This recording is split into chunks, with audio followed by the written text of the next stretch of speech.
కాకినాడ గోలీలపేటలోని యాళ్లవారి గరువులో కొలువై ఉన్న గ్రామ దేవత శ్రీ కొత్తమ్మవారి జాతర మహోత్సవాలు ఘనంగా ప్రారంభమయ్యాయి.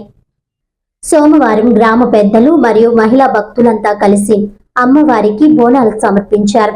ఈ సందర్భంగా వారు మాట్లాడుతూ సుమారు 100 సంవత్సరాల నుండి ఈ ప్రాంతాన్ని కొత్తమ్మ అమ్మవారు గ్రామ దేవతగా కొలువుదీరి కన్న తల్లిగా కాచి కాపాడుతున్నారని, యాళ్లవారి ఇంటి ఇలవేల్పుగా విరాజిల్లుతున్న ఈ అమ్మవారిని భక్తితో కోరిన ప్రతి ఒక్క కోరిక నెరవేరుస్తున్నారని అన్నారు. అమ్మవారి కరుణ కటాక్షాలు ప్రతి ఒక్కరిపై ఉండాలని ఆకాంక్షించారు. ఈ ప్రాంతంలో అమ్మవారికి గ్రామ ప్రజలమంతా ఏకమై ప్రతి ఏటా జాతర జరిపించుకోవడం జరుగుతుందని, ఈ సంవత్సరం కూడా అమ్మవారి జాతరను వైభవంగా నిర్వహించుకునేందుకు ఏర్పాట్లు చేయడం జరుగుతుందని తెలిపారు.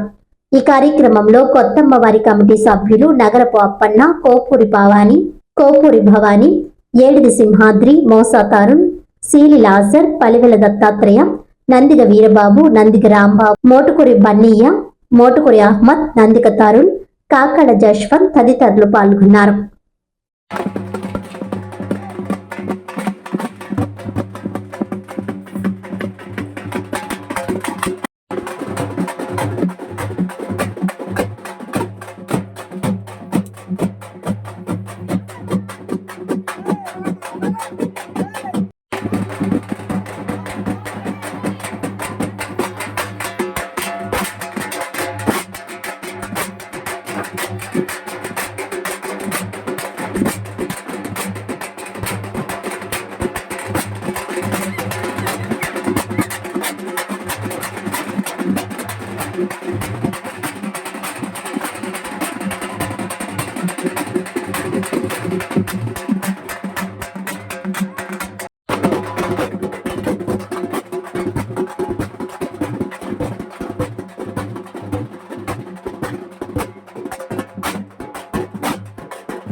నేను పెడతాను కదండి